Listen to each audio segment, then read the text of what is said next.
හයි මට අද දෙයක් කතා කරන්න ඕන කියලා හිතුණා. සාමාන්‍යයෙන් අපි ඩේ ටු ඩේ ලයිෆ් එකේදී අපි ගොඩක් වෙලාවට ස්ට්‍රෙස් වෙනවා. ඒක සාමාන්‍ය දෙයක්. හැමෝටම එක එක මට්ටම් වලදී ස්ට්‍රෙස් වෙන්න පුළුවන්. ඉතින් කොහොමද මේ ස්ට්‍රෙස් එක අපි කන්ට්‍රෝල් කරගන්නේ?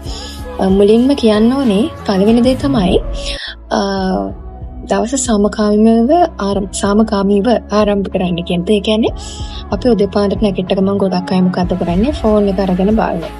එහෙම නැත්නම් මුලින් අපි නිදාගන්නේ ඊට කලින් දවසේ ෆෝන් එකත් එක්ක.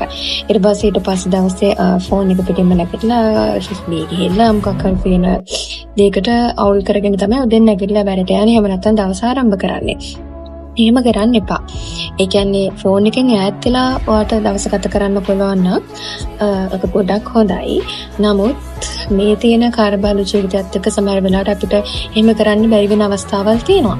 නමුත් අපිට පුළුවන් නම් මේ දවස් ආරම්භයේදී ඒ කියන දේ මැනේජ් කරගන්න මේ ස්ට්‍රෙස් එක කියන එක අපිට කන්ට්‍රෝල් කරගන්න පුළුවන්.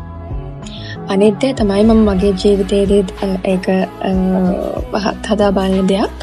අපිට කන්ට්‍රෝල් කරන්න පුළුවන් දේවල් ගැන අවධානය යොමු කරාම ඇති. අපිට කන්ට්‍රෝල් කරන්න බැරි දේවල් ගැන අපි අවධානය යොමු කරන්න අවශ්‍ය නැහැ. හිතන්නකෝ සරලම උදාහරණයක් විදිහට දැන් වාගේ ඔෆිස් එකේ ගත්තොතින් ඒ මිනිස්සු මං ගැන මොනවා හිතයිද? මම මේ දේ කරොත් ඒ මිනිස්සු මං ගැන මොනවා හිතයිද? ඒ මිනිස්සු මට මොනවා කියනවද?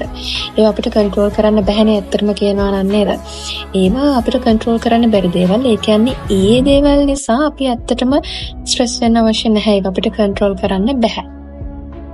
අනිත් දේ තමයි අපි ගත්තතින් උදේ ඉඳන් හවස් වෙනකම් සමහර මිනිස්සු සෑහෙන කාර්යබහුලයි.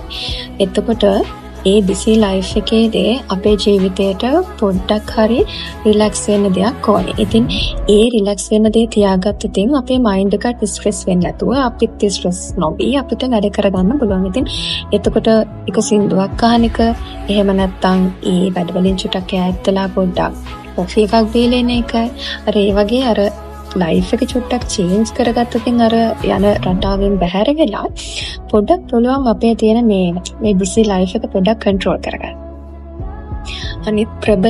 අනිත් වැදගත්ම දේ තමයි ටොක්සික් මිනිස්සුන්ගෙන් ඈත් වෙන්න.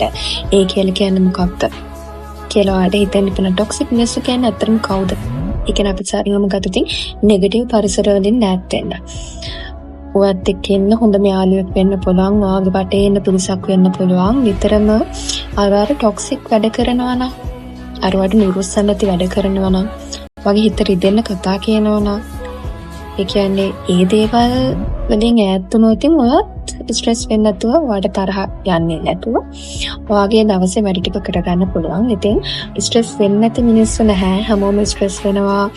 මේ තියෙන ජීවන රටාවත් එක්ක හැමෝම කාර්යබහුල ජීවිතයක් තමයි ගත කරන්නේ. ඉතින් ඒකේ කාර්යබහුල ජීවිතයෙන් ඈත් වෙලා එහෙම නැත්නම් මේ ස්ට්‍රෙස් අපිට එනකොට ඒවට චැලෙන්ජ් කරලා ඒක පාලනය කරන විදිය හරියට දැනගත්තොත් අපිට පුළුවන් මේ ස්ට්‍රෙස්ෆුල් මේ ලයිෆ් එකෙන් චුට්ටක් ඈත් වෙලා අපේ මයින්ඩ් එක රිලැක්ස් කරගෙන මේ වැඩ ටික කරගන්න. ස්ට්‍රෙස් වෙන්නේ නැති මිනිස්සු නෑ, හැමෝම ස්ට්‍රෙස් වෙනවා.